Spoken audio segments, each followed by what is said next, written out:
এই যে একটা ঘটনাকে তার সাথে যারা জড়িত সেটা একটা দিক, এর সাথে সরকারের যে অবস্থান, একটা ঘটনা ঘটছে তারপর ভিডিও ভাইরাল হওয়ার পরে পদক্ষেপ নেয়ার যে কথা এতক্ষণ জনাব আজিজও বলছিলেন, এর বাইরে অনেক ঘটনা ঘটে যেগুলো আসলে সেভাবে ভাইরাল হয় না, হয়তো পত্রিকার পাতায় কোনো এক জায়গায় স্থান পায়। এই যে সার্বিক আইন শৃঙ্খলা পরিস্থিতি, সেটার ব্যাপারে সরকারের উদ্যোগকে আপনি কিভাবে বিশ্লেষণ করেন? ধন্যবাদ আপনাকে এবং আমার দুজন সহ আলোচক। এবং আমি কিভাবে নিব সেটা তো পরে, তার আগে একটা কথা বলি আপনাকে। হত্যা বাংলাদেশে না, পৃথিবীতেই হত্যা হয়, নানান জায়গায় হত্যা হয়, নানান ঘটনায়। কিন্তু কোনটা আপনাকে টাচ করে, দ্যাট ইজ ইম্পর্টেন্ট।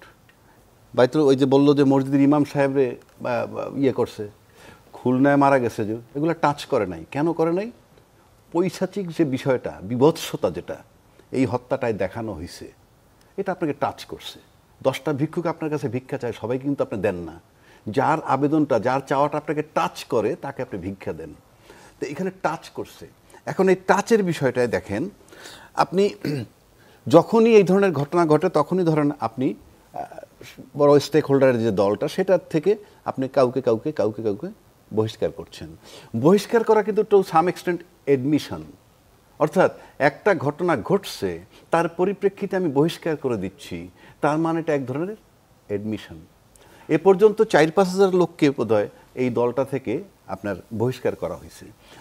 এটার মানে হচ্ছে যে প্রাথমিকভাবে কিন্তু আপনি বলে দিচ্ছেন যে এই অপরাধগুলো তারা করছে। কারণ আমি মনে করি এই অপরাধের সাথে ওনাদের পক্ষেই বলছি, বহিষ্কারের সম্পর্ক থাকা উচিত না। কেননা তাহলে কি আপনি সব বহিষ্কার করে দিবেন? অপরাধের বিচার হতে হবে। দল কি বিচার করতে পারে? ওই যে দল বহিষ্কার করে দিল, এখন বহিষ্কারটা যদি বহিষ্কারটা কি ধরনের বিচার?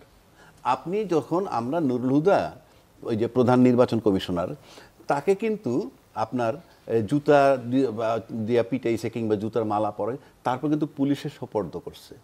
এবং এটা আমি টকশোতে বলছি যে তাকে তো এমনি গ্রেফতার করা উচিত ছিল, কেন বিএনপির মামলা করতে হইল? এটা কেন কথাটা বললাম, আপনি যখন এই লোকটাকে হত্যা করা হয় এবং তার উপরে যখন পাথর ছোড়া হয়, এই বিষয়ে দায়িত্বশীল ব্যক্তিরা কেউ কেউ বলছেন ওনাদের কি, যে যাকে হত্যা করা হয়েছে সে আমাদের দলের হতে পারে, আমাদের দলের, কিন্তু যে হত্যা করে পাথর ছুঁড়ে তাকে নাকি অন্য জায়গা থেকে আনা হয়েছে। প্রশ্ন হচ্ছে, আমি তর্কের খাতিরে ধরে নিলাম স্বর্ণ কেউ, কিন্তু যাকে হত্যা করে সে বিএনপির, যে কথাটা বলা হচ্ছে। এরা এইরকম ঘটনায় আশেপাশে বিএনপির লোক বহু ছিল, প্রতিরোধ কেন করা হইল না? এটা তো একটা সিঙ্গেল ঘটনা না, এটা টিম ওয়ার্ক, বিরাট মব বলা চলে। এটা কিরকম মব? প্রথম হলে আপনি চাঁদা চাইলেন, এটা কিন্তু মব। আবার চাঁদা না দেওয়ার কারণে আপনি মারলেন, সেটা আরও মব। মানে একটা মবের সে বাস্তবায়ন করার জন্য আর একটা মব। তো সেক্ষেত্রে এটা কি বার্তা দেয়? বার্তা দেয়, খুব হালকা যদি দেখেন, ব্যক্তির জন্য বা সমাজের জন্য সিরিয়াস, যে চাঁদা না দিলে পরিণতি কি হয়, এই বার্তা যেতে পারে। 2 নম্বর, বহিষ্কার করা দিয়ে কনফার্ম করলেন যে it is done by them.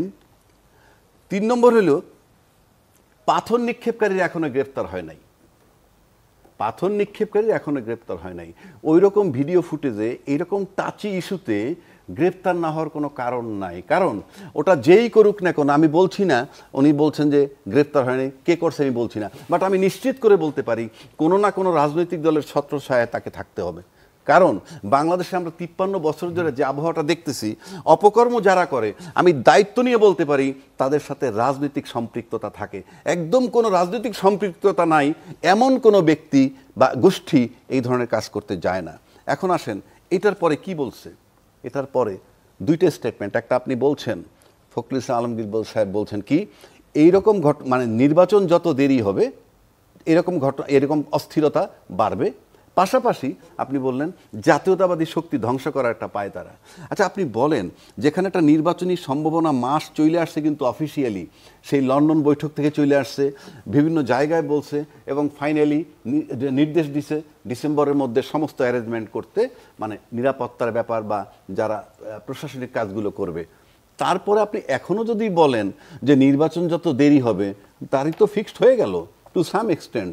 তারপরে দেরি হইলে তাহলে কি এই যে ঘটনাটা, এটা কি নির্বাচনটাকে আরও আগায় আনার জন্য বার্তা? তা না হলে আরও ঘটতে থাকবে, নাম্বার 1। নাম্বার 2, এটা যদি আপনি দেখেন যে এটার ভিতরে যদি আপনি কোনো রাজনীতি দেখেন, আমি ষড়যন্ত্র বলবো না, সবই রাজনৈতিক পার্ট, সবাই কিন্তু রাজনীতি করে, ষড়যন্ত্র বলি আমরা, কিন্তু যে যার রাজনীতি করে। তো এটার ভিতরে আপনি যদি রাজনীতি দেখেন তাহলে কি আছে এখানে? রাজনীতি দেখলে আপনি পাবেন কোনটা, যে সেটা হইল এই যে নির্বাচন হইলেই যে দলটা ক্ষমতায় যাবে বলে আমরা সম্ভাবনা মনে করি, সেক্ষেত্রে আপনি জাতীয়তাবাদী শক্তির ধ্বংস করার পায়তারা বলছেন। তার মানেটা কি? তার মানে হচ্ছে এই যে আমি ব্যক্তিগতভাবে যদি আমি যাই এটা ষড়যন্ত্রের দিকে বা রাজনীতির দিকে যাই, যে বাংলাদেশে এখন যে জিনিসটা চলতেছে আমার ধারণা যে ইলেকশনের চেয়েও বড় হইল ইউনূস অপসারণ। কেন বলছি আমি? কারণ সবচেয়ে বড় stakeholder, no doubt about it, আজকে ইলেকশন হোক, 6 মাস পরে হোক, 1 বছর পরে হোক, আজকে সবচেয়ে বড় দলটাই বিজয় লাভ করবে। সেক্ষেত্রে আমরা নির্বাচনের জন্য এখনও কিন্তু এই যে ঘটনাটার পর আমরা যে সিম্পেথি পাওয়ার কথা, রাষ্ট্রীয়ভাবে নানান যে ওপিনিয়ন পাওয়ার কথা, তার চেয়ে বেশি পাচ্ছি যে নির্বাচন হইলে পরে এই ধরনের ঘটনা ঘটবে না। তাহলে এটা যদি রাজনীতির পার্ট হয় বা ষড়যন্ত্রের পার্ট হয়, তাহলে নির্বাচন পর্যন্ত কি এটা চলতে থাকবে? নাম্বার 1। নাম্বার 2, যদি এইটা এই ষড়যন্ত্র না হয় বা রাজনীতির পার্ট না হয়, তাহলে এই ধরনের ঘটনা এখানেই শেষ হতে হবে। কিন্তু এই ধরনের ঘটনা যদি চলমান থাকে, তাহলে আমরা ধরে নিব রাষ্ট্রটায় নির্বাচনের চেয়ে বেশি গুরুত্বপূর্ণ হলো অস্থির করে ইউনূস সাহেব অপসারণ। এবং আমি নিশ্চিত করে বলছি, ইউনূস সাহেব চলে যাবেন, সে নির্বাচন দিতে পারুক কি না পারুক, উনি চলে যাবেন। সুতরাং যে শক্তিটা পতিত হইছে, সেই শক্তিটা যদি ভাবে যে অন্য কোনো দল নির্বাচিত হয়ে যদি ক্ষমতা আসে, তাহলে পরে তাদের জন্য, এবং যেই শক্তিটা পতিত শক্তির ছিল গার্জিয়ান, সেইটা যদি এরা কবজা করে ফেলে, তাইলে ওই পতিত শক্তির জন্য সামনে রাজনীতি কঠিন হতে পারে।